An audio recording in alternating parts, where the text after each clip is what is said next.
só quem está aqui na garagem, nesse seu glorioso e quase obrigatório laranja Adele. Sim, se eu fosse ter um Bronco Sport, essa seria a cor. É ele, bom, o Bronco Sport, um carro que, na data dessa gravação aqui, ainda em janeiro de 2023, é muito simbólico e muito icônico em relação à nova fase da Ford no Brasil. Sim, porque o Bronco vendeu coisa de pouco menos de 1.600 unidades em 2022, agora que a gente já tem os números do ano passado fechados, e isso colocou ele no ranking de SUVs médios, sabe exatamente onde?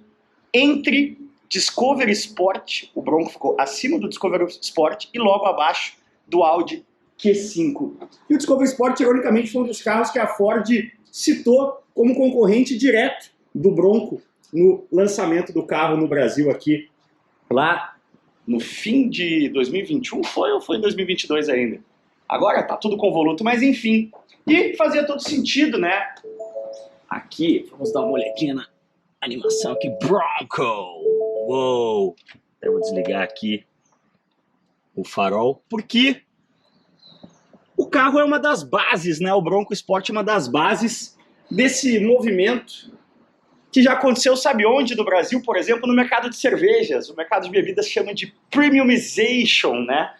Antigamente a gente tomava Skol, Antártica. No meu tempo de faculdade, tomar Skol era luxo. O normal era tomar Antártica ou Brahma. Bom, hoje em dia todo mundo acha normal tomar Heineken, tomar Stella Artois, tomar cervejas puro malte. Houve a premiumization no mercado de cervejas e houve a premiumization da Ford no mercado brasileiro, se posicionando para competir justamente com marcas como o Land Rover. E aí, agora a gente tem um ano cheio para olhar para os números e dizer como foi, como está sendo, né? Qual é o resultado disso? E olha, os números são bastante curiosos.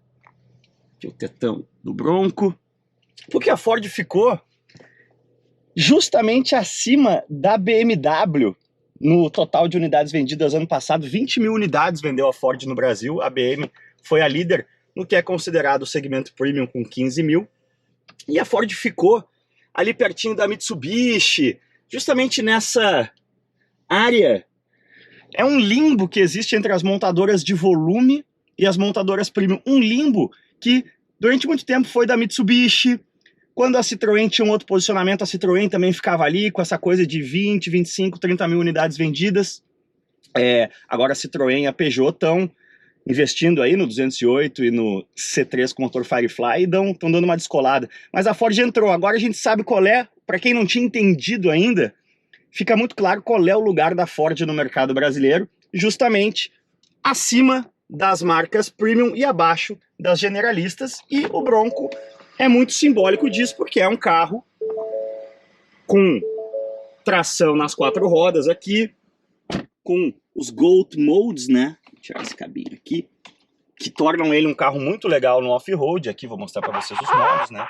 Normal, Eco, Sport. O Sport é um modo bem interessante porque a Maverick, que é um carro que compartilha muito do Bronco, não tem esse modo Sport, né? E aí aqui os modos escorregadio, né? De neve, lama e terra, areia e rocha avanço lento. Ele tem também aqui a possibilidade de você travar o diferencial traseiro, coisa que na Maverick, só na Tremor lá nos Estados Unidos está disponível. Você pode travar aqui também no 4-wheel drive, e ele tem o controle de descida. Então é um carro muito capaz no off-road e precificado como um carro com motor 2.0 turbo e tração integral. É precificado, né? O Bronco está aí na faixa de 270 mil reais, então ele está sim precificado contra a Discovery Sport, contra Audi Q3, contra BMW X1, opa! E ele está vendendo parecido com esses carros, nessa faixa de 1.500 a 2.000 unidades por ano. Sabe quem habita esse lugar também? XC40, XC60, enfim, o Bronco se estabeleceu aí como um SUV premium de credibilidade e traz, mais recentemente, como novidade, o motor 2.0 turbo. Você vê que ele tem raízes de carro de volume americano, né? Como, por exemplo, o fato daqui a gente não ter nenhum tratamento estético, né, de capa do motor. Não temos amortecedores pantográficos, apesar de termos manta acústica, mas ele recebeu a mesma calibração de motor da Maverick. Uou, e agora traz os mesmos 250 cavalos da picape. Azar, eu gosto do Bronco, justamente por ter esse motor esperto, 250 cavalos, 38 kg de torque. Eu falo no caso da Maverick, né? A Maverick é um Focus RS com caçamba, né? Com 2.0 turbo de 250 cavalos e tração integral. Bom, o Bronco traz um nível aí de potência, performance, esportividade junto com a Maverick que há muito tempo a gente não via a Ford ter no Brasil, fora, é claro, quando a gente fala no Mustang. E aí ele traz várias dessas coisas que no mercado americano são quase que fundamentais para um SUV com proposta mais aventureira. Então, o fato de você poder abrir só a janela aqui e ter a prateleirinha é uma coisa bacana. Tá aqui o easter egg do Bronquinho. Vamos mostrar a porta inteira como é que fica. A capacidade de porta-malas aqui é de 468 litros aqui. Tem uma régua, né, para você medir as coisas na sua obra ou na hora de fazer a sua aventura. Não sei qual é muita utilidade disso. Temos esse piso aqui do porta-malas e das costas dos bancos aqui. Aliás, esse espaço no banco traseiro do Bronco é bem bacana. Deixa eu vir pro lado do passageiro aqui para vocês verem. Porque justamente ele tem esse ressalto aqui no teto, né, que é uma questão de estilo, mas que também, uou, dá um espaço muito bacana para a cabeça no banco de trás. Inclusive, foi um certo hate, né, na apresentação do Bronco, quando a Ford citou o Discovery Sport como um potencial concorrente. A galera falou, mas é a cara do Freelander o Bronco, né, justamente por ter esse ressalto aqui no teto. E mais coisas bacanas aí pro seu lifestyle aventureiro, né, como o porta-mapas aqui acolchoado e impermeável para você deixar o seu laptop durante a sua aventura. Afinal, a maioria das pessoas que se aventura também tem que pagar as contas de alguma forma. Aqui a gente tem a saída de ar, USB de 2 tipos aqui, uma tomada também, né? Isso é uma coisa que está muito em voga nos Estados Unidos agora, nos carros mais utilitários, você realmente tem a tomada igual à tomada doméstica. E aí, quando você abaixa aqui, olha, dá uma olhada na qualidade do material da porta aqui, é um pouco mais rústico, né, do que esses carros que a gente está citando aí, quando a gente fala em Discovery Sport, por exemplo. Por isso que o Bronco também custa menos, né? Custa menos do que um Discovery Sport, uma Q5, são todos carros aí que partem acima de 300 mil. Os bancos são muito bons também, de conforto, de qualidade do couro. O Bronquinho aqui, que é o cavalo selvagem, né, nessa parte de camurça, mas aí, como eu vinha dizendo, quando você abaixa o banco aqui, você fica com essa área toda emborrachada que dá para você dar aquela mangueirada, né, depois de viver a sua aventura. O Bronco, na verdade, o líder desse segmento de SUVs médios no Brasil, né, onde o Bronco é classificado. Outra coisa interessante aqui, ó, se acende a luzinha, isso é legal. A gente deu um rolê bem bacana com o Bronco no Réveillon de 2022, na Chapada dos Veadeiros. É outra cor de Bronco que eu acho bem legal, um cor de vinho.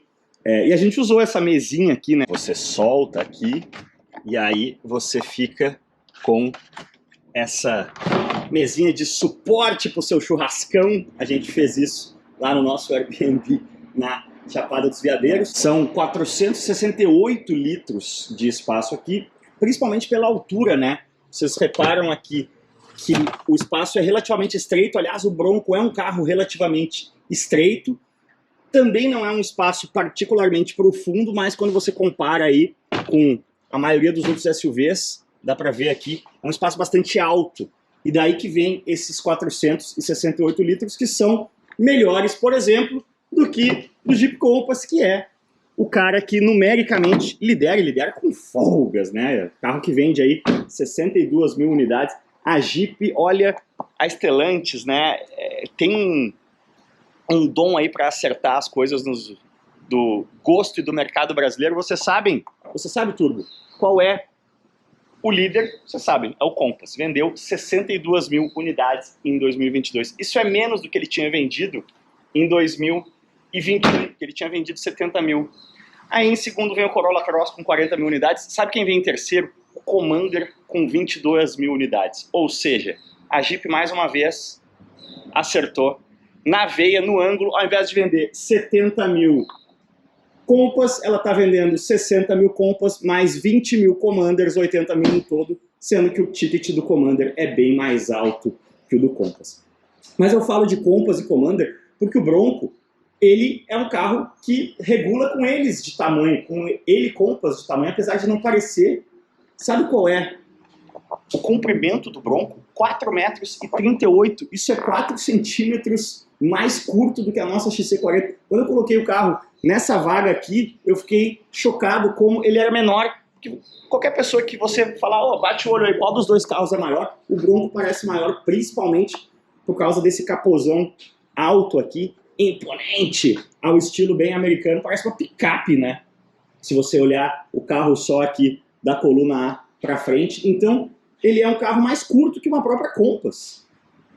O que torna o aproveitamento do espaço interno bastante admirável, principalmente quando a gente considera essa questão da altura, né? Ele é um carro curto, não muito largo, mas bastante alto e faz uso muito bem dessa altura para ganhar espaço.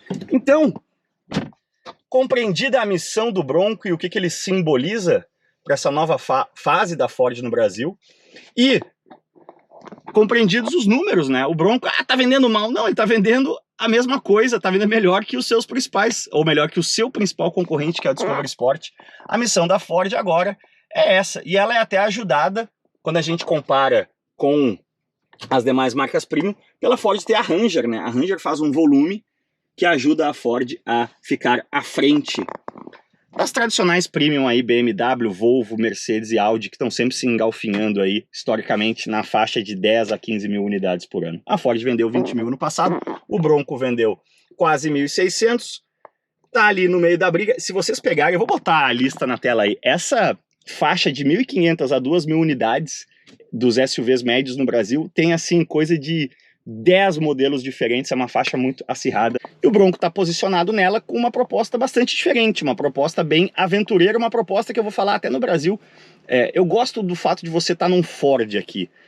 Acaba chamando um pouco menos atenção, acaba você tendo até um pouquinho menos de dó do carro, né? Usando aí com mais desapego, porque o carro é pensado e proposto para isso. Aonde ele realmente não brilha quando a gente compara com as marcas premium, é um pouco aqui nos materiais do interior, né? A gente tem sim um soft touch aqui no painel, mas, por exemplo, esse plástico aqui é bem hard touch. Não é que o acabamento do Bronco seja ruim, mas é que quando você compara até com o próprio Compass, né? O tamanho do multimídia também é discreto.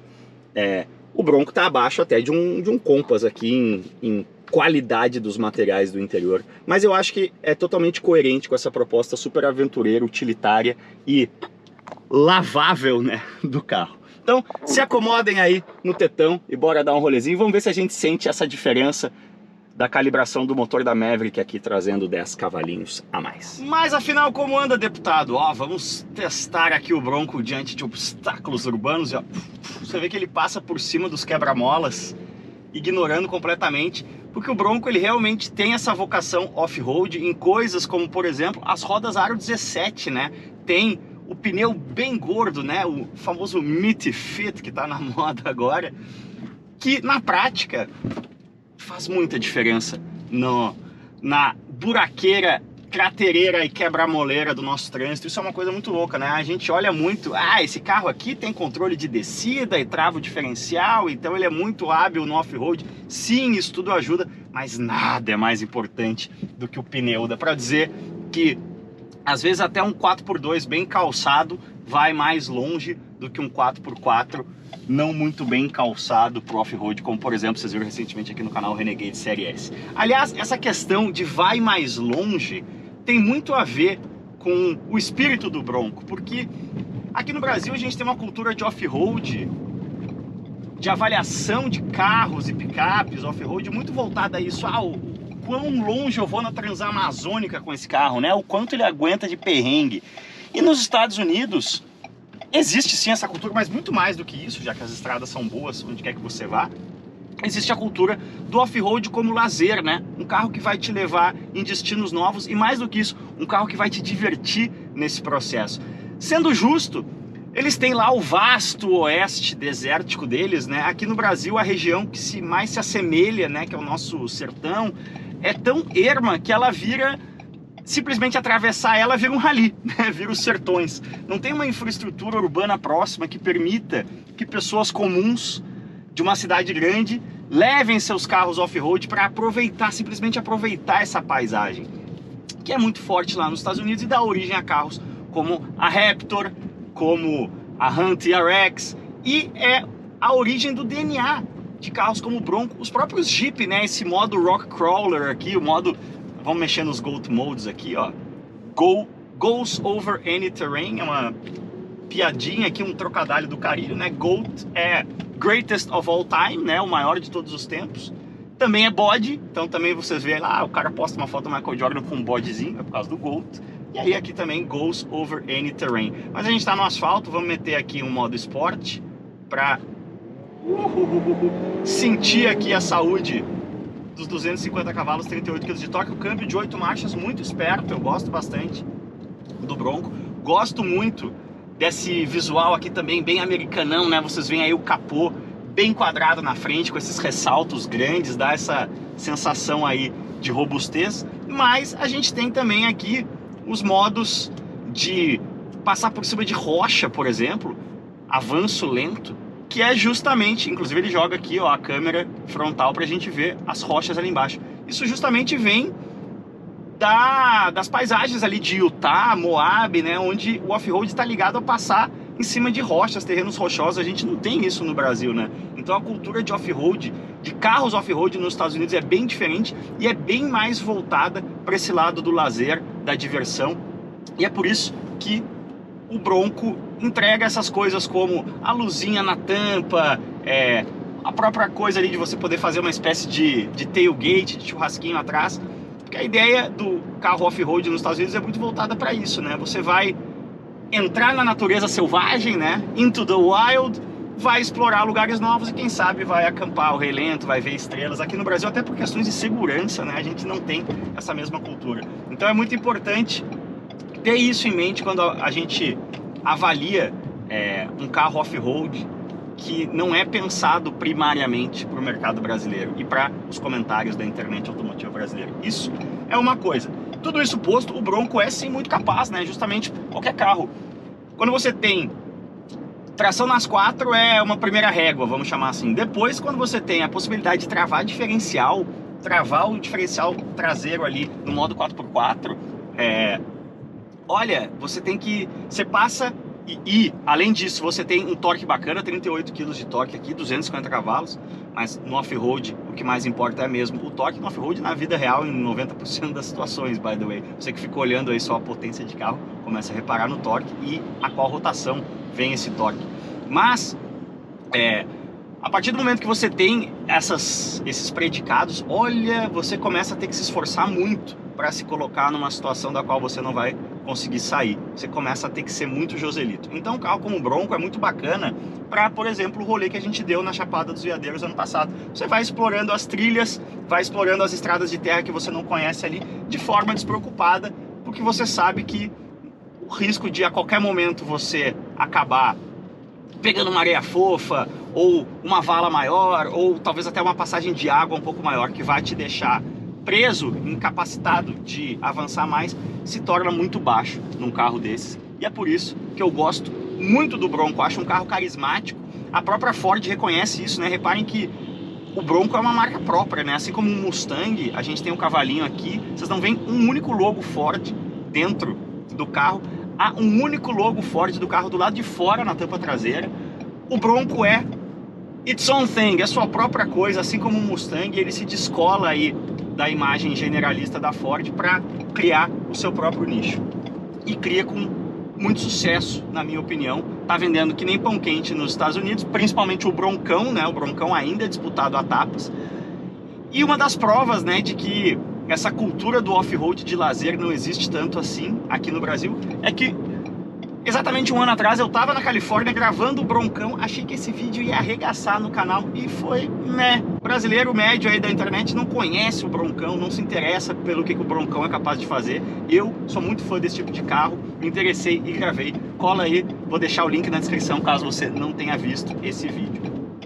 A única coisa que realmente me impede de colocar o Bronco como um dos meus carros favoritos, aí, um carro que eu consideraria fortemente como próximo carro, é a existência da Maverick, que oferece o mesmo conjunto mecânico, só que com a caçamba de mais de 900 litros, com um preço mais acessível, oferecendo muito pouco a menos, né? Não tem a questão aqui de travar o diferencial, não tem o modo esportivo, mas continua tendo o turbão de 250 cavalos, 38 kg de torque, e a Maverick ainda por cima tem um centro de gravidade mais baixo e um entre-eixos mais longo. Então, dinamicamente, quando você vai para uma estrada de serra, ela é um carro até mais interessante, mais gostoso do que o Bronco, porque o Bronco tem um centro de gravidade alto, acaba sendo pior de curva do que uma Maverick, vejam só. Ambos muito espertos ali, capazes de fazer de 0 a 100, abaixo de 8 segundos, e carros que nesse dia a dia aqui no trânsito são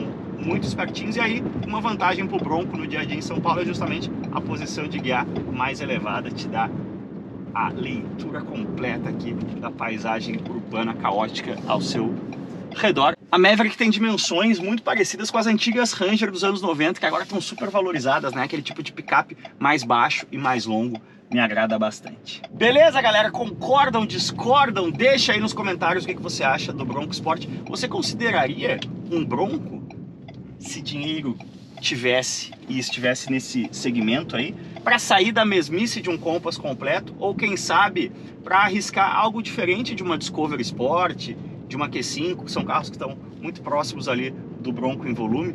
Eu gosto bastante. Se eu tivesse nessa faixa aí, consideraria sim um Bronco, que é, como eu falei no começo do vídeo, né, um símbolo aí dessa nova fase de reposicionamento da Ford no mercado brasileiro. Avise aí para aquele seu amigo da internet automotiva brasileira que fala: mas a Ford saiu do Brasil. Não, a Ford fechou uma fábrica e tirou 2 modelos, Ka e EcoSport de linha, e continuou vendendo e operando com os carros que ela sempre importou para o Brasil. Carros como o Mustang, que vocês estão vendo aqui na frente, esse aqui nem chegou a ter importação oficial, e carros como a Ranger, que sempre veio da Argentina, por exemplo. Esse Bronco aqui, assim como a Maverick, vem do México, da fábrica de Hermosillo. Então, deixa o like nesse vídeo, se inscreva no canal, isso é muito importante e ajuda a gente demais.